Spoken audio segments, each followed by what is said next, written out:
ఆదికాండము 3వ అధ్యాయం. దేవుడైన యెహోవా చేసిన సమస్త భూజంతువులలో సర్పము యుక్తిగలదై ఉండెను. అది ఆ స్త్రీతో, ఇది నిజమా? ఈ తోట చెట్లలో దేని ఫలములనైనను మీరు తినకూడదని దేవుడు చెప్పినా అని అడిగెను. అందుకు స్త్రీ, ఈ తోట చెట్ల ఫలములను మేము తినవచ్చును. అయితే తోట మధ్యనున్న చెట్టు ఫలములను గూర్చి దేవుడు మీరు చావకుండానట్లు వాటిని తినకూడదనియు వాటిని ముట్టకూడదనియు చెప్పెనని సర్పముతో అనెను. అందుకు సర్పము, మీరు చావనే చావరు. ఏలయనగా మీరు వాటిని దినమున మీ కన్నులు తెరవబడుననియు మీరు మంచి చెడ్డలను ఎరిగిన వారై దేవతల వలె ఉందురనియు దేవునికి తెలియనని స్త్రీతో చెప్పగా, స్త్రీ ఆ వృక్షము ఆహారమునకు మంచిదియు కన్నులకు అందమైనదియు వివేకమిచ్చు రమ్యమైనదియునై ఉండుట చూసినప్పుడు ఆమె దాని ఫలములను కొన్ని తీసుకొని తిని తనతో పాటు తన భర్తకును ఇచ్చెను. అతడు కూడా తినెను. అప్పుడు వారిద్దరి కన్నులు తెరవబడెను.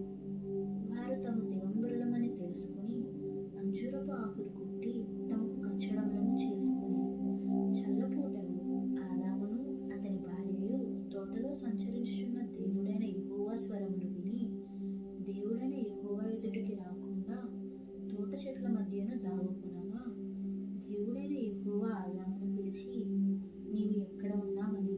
అందుకతడు, నేను తోటలో నీ స్వరము వినినప్పుడు దిగంబరినిగా నుంటిని గనుక భయపడి దాగుకొంటిననెను. అందుకాయన, నీవు దిగంబరివని నీకు తెలిపినవాడెవడు? నీవు తినకూడదని నేను నీకు ఆజ్ఞాపించిన వృక్షఫలములు తింటివా అని అడిగాను.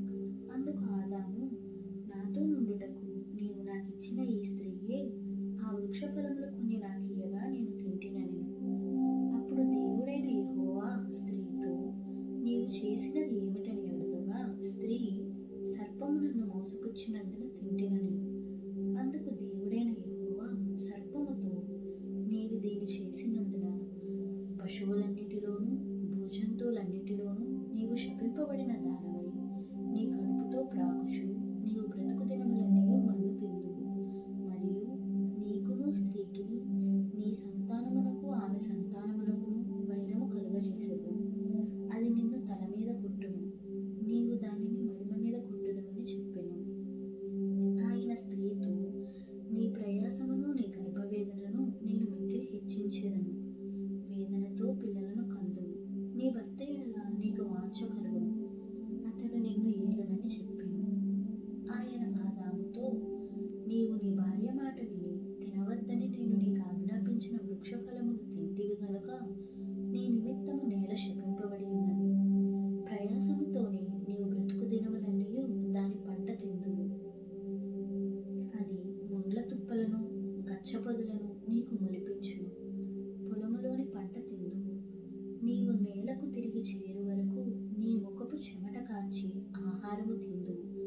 ఏలయనగా నేల నుండి నీవు తీయబడితివి, నీవు మన్నే గనుక తిరిగి మన్నైపోదువని చెప్పెను. ఆదాము తన భార్యకు హవ్వ అని పేరు పెట్టెను. ఏలయనగా ఆమె జీవము గల ప్రతి వానికిని తల్లి.